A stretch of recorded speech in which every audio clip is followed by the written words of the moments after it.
today we have our next speaker of the day, Dr. Thiemo Fetzer, the assistant professor at the Department of Economics, University of Warwick, joining us. So hello, Dr. Fetzer. Yes, hello. So firstly, thank you very much for being here with us today at the summit. However, we are aware that not everyone who would like to attend the summit and hear your talk is able to do so. So for them, could you please summarize the key points of your upcoming speech and the main message that you aim to convey? Okay, so it's a difficult topic because I'm going to talk about civil conflict and the role of the state, and typically we think that once, conflict is a result of state failure. But actually, if we think of civil conflict, and there's many countries that suffer from some form of fragility, some form of intrastate conflict that is actually ongoing while the state still functions at some level, which kind of says that the state can play an active role in mitigating conflict. And typically people tend to think there's one response, which is a military response, that this is what can bring peace. You need to have that first. But for most of the conflicts, it's because they're so asymmetric, they're small violent groups. Actually, it might be a lot easier for the state to try to address conflict in a more indirect way by playing a more active role. And what I'm going to look at today, or present today, is think about the role of an active state in how, through the provision of smart public goods, can actually dramatically change the way conflicts dynamics play out in different contexts. I'm going to look at public goods as one aspect, one dimension, and sort of more institutional framework variations in another dimension. Okay, so thank you very much for that. And now moving to your professional, personal field.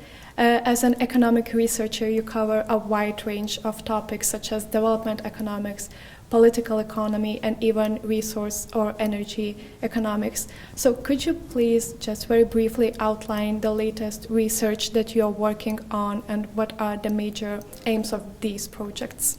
So what I'm quite excited about right now, I'm going to talk about this, is I'm looking at the role of property rights in security in the context of Brazil, where Brazil is just the case where we're able to study it. But the key observation is that lots of developing countries have property rights insecurity enshrined into parts of their constitutions, which tends to generate violence because people have to guard their property because there's no state there's no judiciary, no legal system that can sort of enforce property rights, or property rights are not well designed or even assigned. And in the context of Brazil, this especially applies to the legal Amazon, so the rainforest, which is still standing, which we can think of as the Wild Wild West. The state is physically not present, but there is a recognition that it will be present in the future as sort of institutions move inwards, following the settlers. What we see there's a lot of land-related conflict. People fight over pieces of land because the Constitution allows them to do so in some way. The Constitution says that land can be expropriated if it's not being used, if it doesn't fulfill a social function. And this creates tension because I can start squatting on my neighbor's land because I can claim that he's not using it economically, or the land doesn't fulfill a social function. This is what creates friction, this is what creates conflict, which is bad for growth because people end up guarding their land rather than using it productively. So what we're looking at in the context of Brazil is actually kind of like thinking in a creative way how conservation units, so this is like protected areas, reserves, nature conservation units, actually solve this problem by redefining what is a social function of land. By not saying that land has to be productively used, but a forest can be there fulfilling a social function just by being a forest, as carbon capture or to maintain biodiversity. And what we show is that actually this explains, as there's an expansion of these protected areas, this dramatically reduces this form of conflict, which is so widespread, which says, the more fundamental point being here, that property rights insecurity, a failure to assign property rights, can explain a lot of conflict in weakly institutionalized places. Now, the added point that we're making is that actually this does not require the state to be present. So it's not that the state needs to be there on the frontier sort of enforcing these conservation areas. The reason why people stop fighting over it is because there's the anticipation that in the future they won't be able to claim title. So they're not chopping down the trees and starting a subsistence farm on the land in the first place. There is a bit of a perverse side to it, but that's sort of another thing. This is the big message, that even without state presence, there can be a fundamental change to the nature of conflict in these areas, simply by changing the rules of the game. Okay, so thank you very much. It really seems very interesting. And now, as many participants of the Warwick Economics Summit are the potential future economic researchers as well, could you just share with us what helps you to come up with the research interests and what inspires your topic choices? This is very difficult. To some extent, one thing always leads to the other. So we're looking at Brazil, for example. I'm just giving an example. So we're looking at Brazil, where there has been this dramatic expansion of conservation areas. And this actually led us to the next question, which is, where do protected areas work? So do they work in Brazil? Yes, at some level they do, and we show that they do. They reduce deforestation significantly because of the mechanism that I just said earlier. But do they also work in Ivory Coast? Do they also work in India? Do they work in other institutional frameworks, in the sense that they actually are successful in maintaining forest cover and through that contributing to mitigating climate change? Because protected areas forest conservation is one of the main avenues to reduce climate change. And so we looked at Brazil, and then we said, well, let's do this globally. Let's think about this on a world scale and try to build an index of conservation effectiveness. So first of all, we look at how much land countries pledge to be protected, and then how good are they in actually protecting it. So because there's obviously a trade-off, there's promises versus deeds, and a lot of the sort of climate accords are all about promises, not necessarily deeds.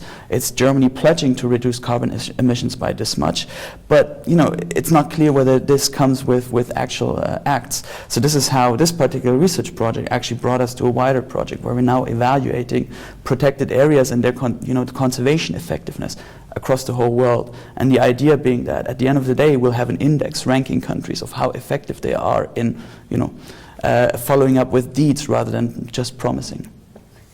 We will now jump to more specific topics that you researched in. Okay. So in 2014, you published a paper on the effects of the shale oil and gas boom and the United States on local economic outcomes.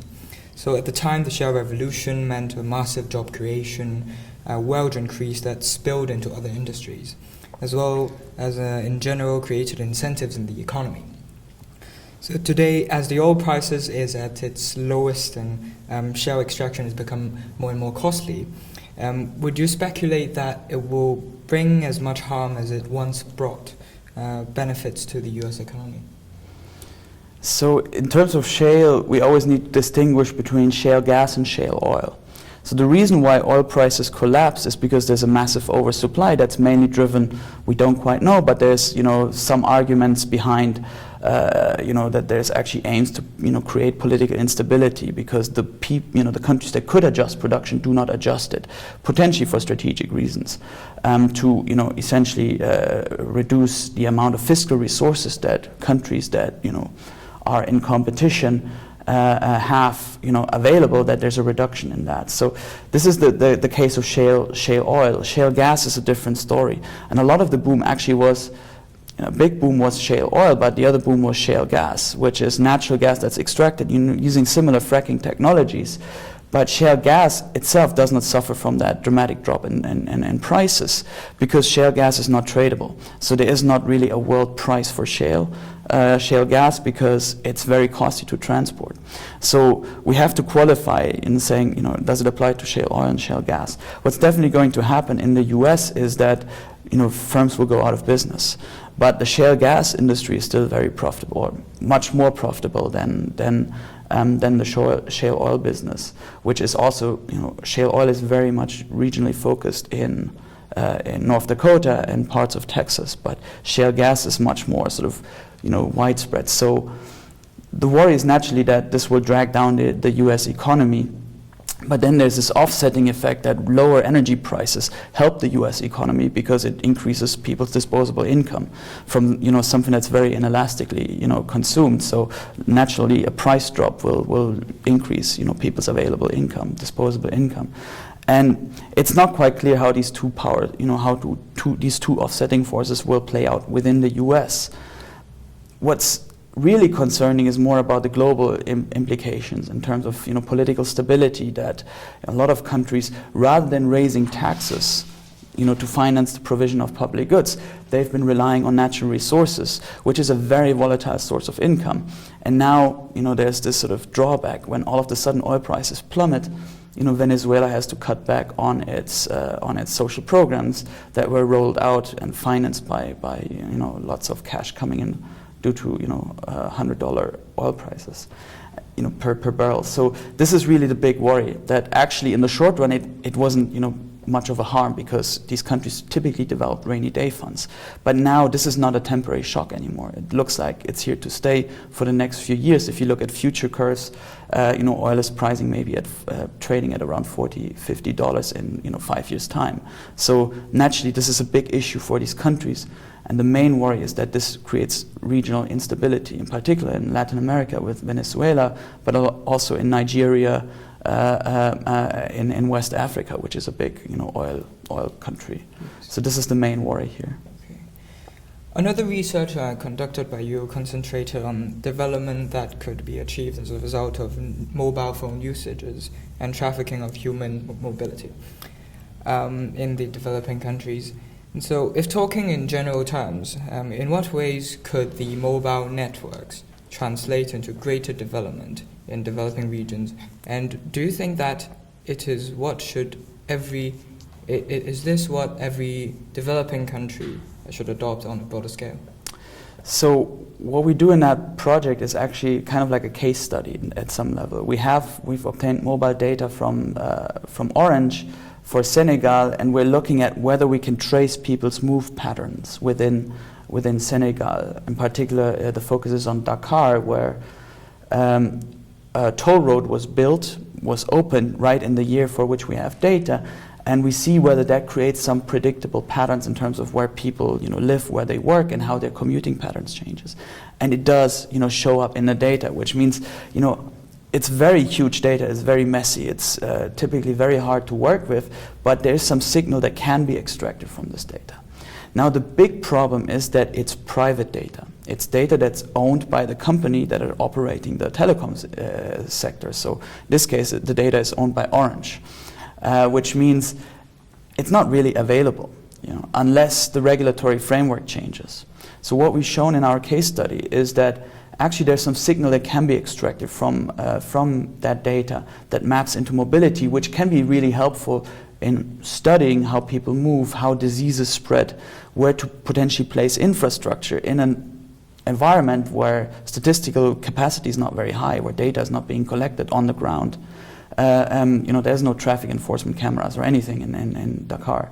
So this is really, the idea here. There's a case to be made that potentially there should be some regulation that opens up this data for the regulators to, do the type of exercise that we're doing, because that fosters the construction of infrastructure that is, fundamentally a public good and benefits all. Right now, by the nature of the data being private, it's unclear whether these, benefits will actually be realized.